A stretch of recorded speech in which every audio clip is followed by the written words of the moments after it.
Ladies and gentlemen, may I please have your attention? Please have your tickets in hand before you board the plane. Thank you.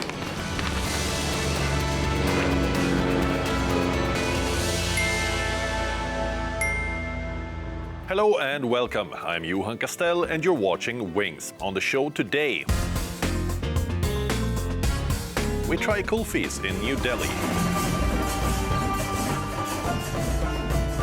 And look at how robots replace real elephants in Kerala's temples.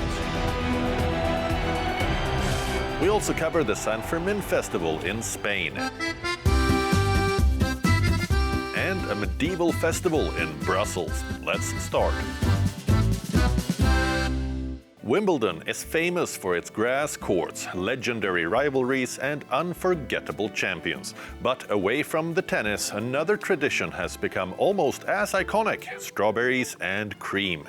Now that classic taste of the English summer has traveled all the way to New Delhi with a distinctly Indian twist. We went to find out what happens when Wimbledon meets Kulfi. Every summer, as the world's best tennis players battle it out on the iconic grass courts of Wimbledon, there's one sweet tradition that is also famous besides the matches: strawberries and cream. The tradition dates back to the very first Wimbledon Championships in 1877, when the tournament coincided with England's peak strawberry season. Strawberries have always been very closely associated with Wimbledon, with the Wimbledon fortnight, because the traditional English strawberry season always peaked at the end of June. And that was back in the days when it was a very short season, get them while you can, and it was associated with the height of summer. Fresh, locally grown strawberries served with rich cream were already a staple at Victorian summer gatherings, making them the perfect courtside treat. Nearly 150 years later, the tradition is still going strong, with millions of strawberries served to fans during the two-week tournament every year. Good news is that you don't need a centre court ticket at Wimbledon to experience the iconic strawberry and cream treat, a tradition that's been going on for about 140 years. And fans have relished this iconic tradition year on year. And guess what? Wimbledon has tied up with Kurrimal's Kulfi here in Delhi to bring that iconic tradition of strawberry and cream here to New Delhi. For all the fans out here to experience Wimbledon with an Indian twist, and we're here to experience the Kulfi firsthand, so let's go and see what that's all about.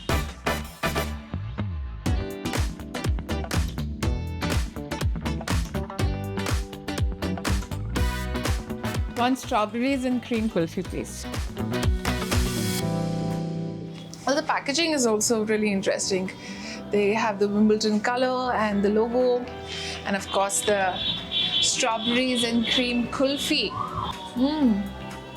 Well, I can somehow sense what the hype is all about now, because strawberries are so fresh. The cream, again, not very sweet, and it basically tastes like summer with an Indian twist. Yeah, I saw it on Instagram and I thought I must try it. Kurrimal, I've been trying it for a while, and this is a new experience. It's very tasty, so it's fun. Price at just ₹80 or less than $1, this limited edition kulfi is a real treat if you're in New Delhi, especially if you're a tennis fan or simply love desserts. Well, it's summer and I couldn't leave without trying the summer kulfis, ranging from stuffed kulfis to kulfis without any milk. We have two flavors here, mango and orange, and I'm definitely going for the mango because it's the king of fruits. Wow, this looks so good!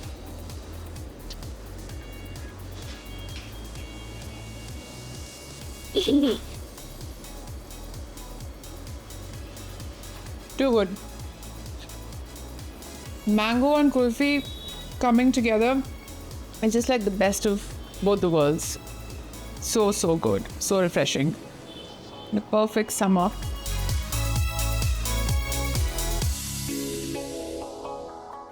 In South India, an elephant is a big part of the region's faith, festivals and traditions. And in Kerala, temple processions with elephants are known for their grandeur. Now, an interesting innovation is finding its place alongside traditional customs. Take a look.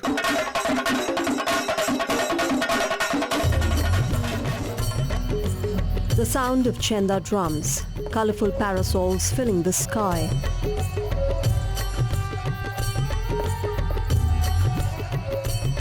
And towering above the crowd, an elephant dressed in all its ceremonial splendor.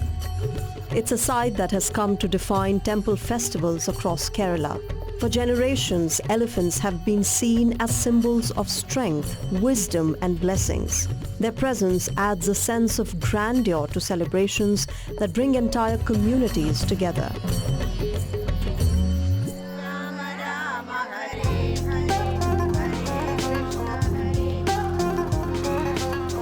Now, another giant is quietly becoming part of that picture. At a temple in Kerala, life-size robotic elephants are beginning to take part in ceremonial events, complete with moving trunks, flapping ears and blinking eyes. They're designed to recreate the look and feel of a real elephant while fitting into traditional rituals. At first glance, it's easy to mistake one for the real animal.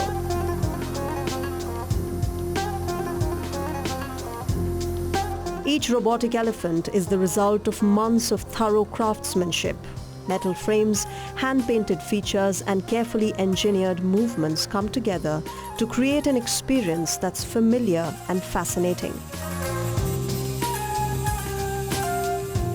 About 26 robotic elephants have been donated by non-profit organizations to temples around India. In these small temples, having elephant parades are not affordable, so we need an alternative. The music, the colors, the rituals, and now a blend of heritage and technology.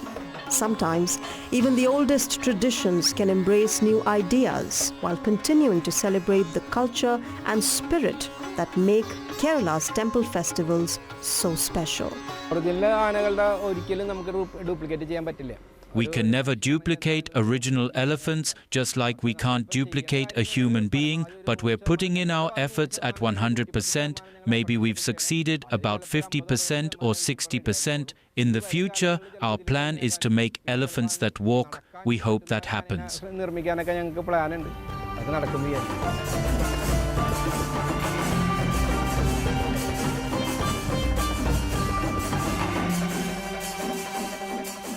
Let's go to France now and visit a unique village in the Alps. Although most alpine villages attract visitors with ski lifts, scenery and cheese, Les Linderé has all of that and also a whole lot of goats. Two goats settling a dispute outside the village shop is not your typical alpine scene, but in Les Linderé it is perfectly normal. Perched high above Montriond in France's Haute-Savoie region, Les Linderé lies at the heart of Portes du Soleil, one of the world's largest ski areas. But when the snow melts, this tiny mountain hamlet becomes famous for something completely different: goats.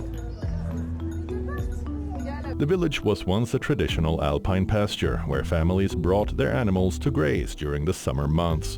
Each household kept a few goats, and over time they became a part of the village's identity.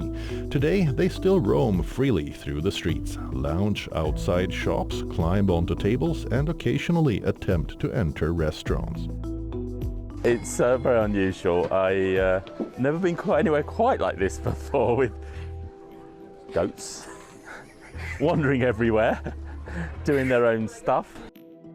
The goats are everywhere. Some relax in the shade, others inspect passing tourists, while the more ambitious ones wait outside shops for visitors carrying bags of treats.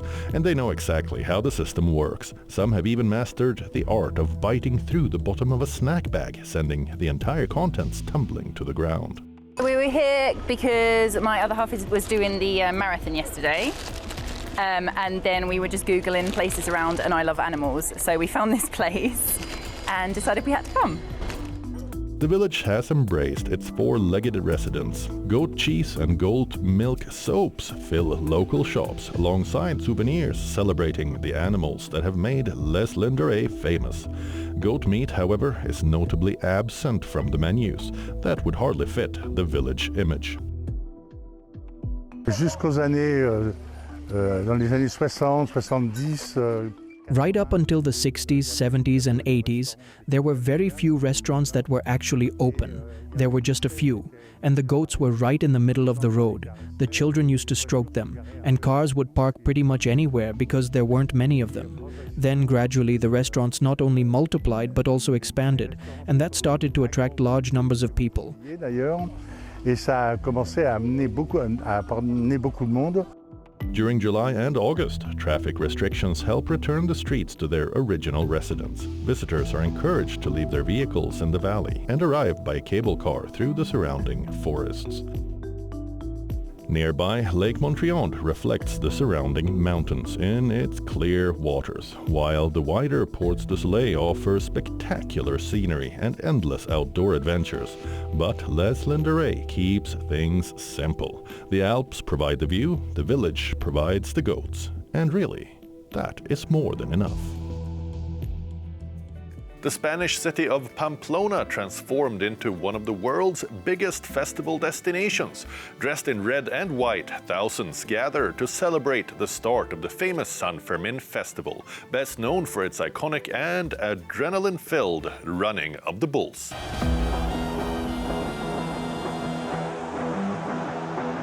In northern Spain, the historic city of Pamplona is best known worldwide for the iconic San Fermin festival. On Monday, 6th of July, Pamplona turned into a celebration zone as more than 10,000 revelers packed the city's consistorial square to celebrate the official opening of the San Fermin festival. Viva San Fermin!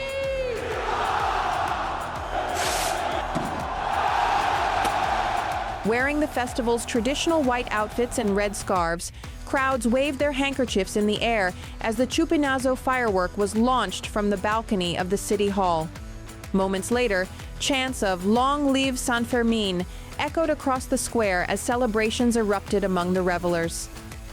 Coming to Pamplona is completely unreal. Being involved in that opening ceremony is pretty fantastic, and it was just an atmosphere that you're not going to get really anywhere else. And yeah, super excited to see what the next few days bring. I just got here today. This city, 10 out of 10. Beautiful place, great vibe, great city. Wow. Anticipation quickly shifted to the festival's most iconic tradition, the running of the bulls. Each morning, brave participants sprint through Pamplona's narrow cobbled streets, escaping the running bulls. The first bull run once again drew huge crowds, with spectators lining balconies and barricades to witness the spectacle. It was insane. It's one of the first experiences I've ever had like this. I go to a lot of football games and whatnot in America, and it's nothing like what I just experienced. It's something that really makes an impression on you. It gives you goosebumps. It's a very special feeling.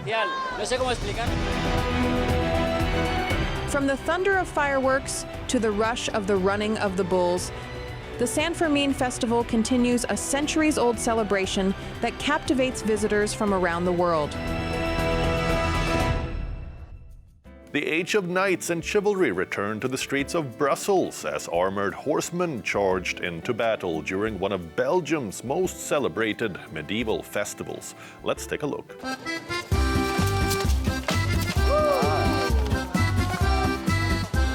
The Sablon Square in Brussels was filled with galloping horses as reenactors recreated medieval jousting tournaments during the annual Omegang festival.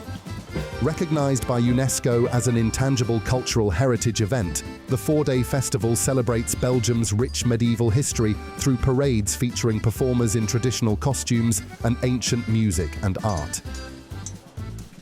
This year, around 1,200 reenactors marched through the Sablon Square, transforming the center of the city into a 16th century jousting arena. The festival's biggest attraction is the jousting tournament, where riders in authentic armor charge at one another with wooden lances, recreating a sport once practiced by the nobility in medieval Europe. Though inspired by history, today's contests follow strict safety regulations to protect both riders and horses. Moi, j'adore taper sur les gens. I love hitting people, safely and with proper protection, of course, wearing armor. As I was saying, I used to do foot combat, but now I do it on horseback. The moment when we lower our lances and set off in sync, and then see our lance shatter against our opponent's shield, that's a moment full of adrenaline. We're completely in sync, and it's a real pleasure. It's fantastic. C'est un vrai plaisir, c'est génial. For participants, their passion for history drew them to medieval combat, which later transformed into a hobby. Some have spent years perfecting riding skills, armor, and historical techniques to ensure every performance is as authentic as possible. Yes, it's definitely a rather unusual hobby. How do you end up doing something like this? Well, through meeting people who are passionate about history. In my case, I joined a medieval combat group that fought on foot. That's where I met Julie, who was part of EP137. She said to me, "You have a horse. Wouldn't you be interested in joining us?" I said yes, and I've been doing it for about 5 or 6 years now. It's all for the enjoyment of it, and for the horse's enjoyment as well. I've been very lucky that he's become just as enthusiastic about the medieval world as I have.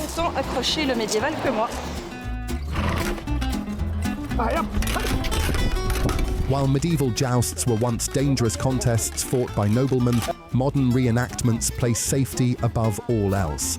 Participants use specially designed equipment while following carefully regulated rules to minimize the risk of injury. Rules were put in place very quickly in the Middle Ages to regulate jousting tournaments because it was mainly the nobility who took part. If they were injured, losing a lord was a major loss for the king or for the nobleman above this lord. So these events were regulated quite early on, with rules designed to prevent injuries. Injuries did happen. 2 kings of France died while jousting, so it certainly occurred. It could happen here as well, but we do everything we can to make sure it doesn't. Still, you can never completely rule out the risk of falling from a horse, landing badly, breaking something, and having a serious accident. The Ommegang Festival has become one of Brussels' biggest cultural celebrations, welcoming visitors from around the world while preserving centuries-old traditions. Ça fait plaisir. It's a pleasure to be here. It's a great addition to our association's resume, you could say, and we're very happy to take part. It's quite a prestigious event. Even though we're not really part of the main parade and are more of a small side attraction, we're still very happy to be participating in the Ommegang. On est très content de participer à l'Ommegang. As thousands gather to witness this spectacle, the Ommegang Festival continues to preserve the spirit of medieval Europe, celebrating history and ancient traditions. Colorful canals, cobbled streets and waterfront neighborhoods make Copenhagen one of Europe's most scenic capitals. While there are many ways to explore the city, perhaps none is more authentically Copenhagen than getting on a bicycle. But with tourists and locals sharing some of the world's busiest bike lanes, visitors are being encouraged to learn the rules before joining the ride.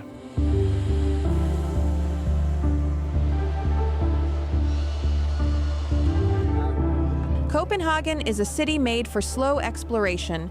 Colorful houses line quiet canals, boats glide beneath old bridges, and waterfront cafes spill onto cobbled streets. With elegant architecture, leafy parks, and shimmering waterways around almost every corner, the Danish capital feels effortlessly beautiful. But perhaps the best way to experience Copenhagen is not from the water or on foot, but on 2 wheels.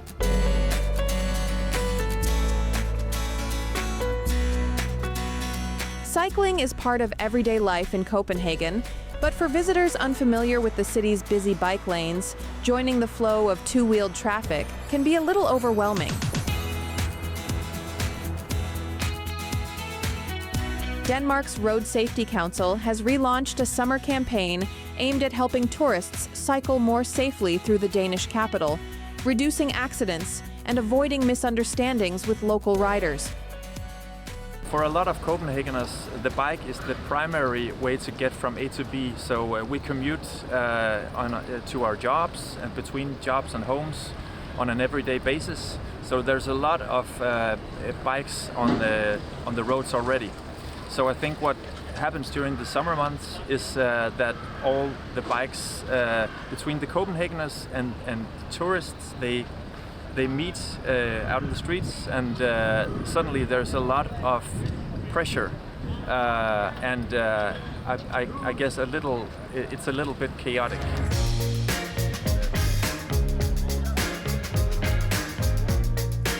The campaign uses social media posts to explain some of Copenhagen's basic cycling rules and etiquette, from signaling before turning and keeping to the right, to avoiding mobile phone use while riding.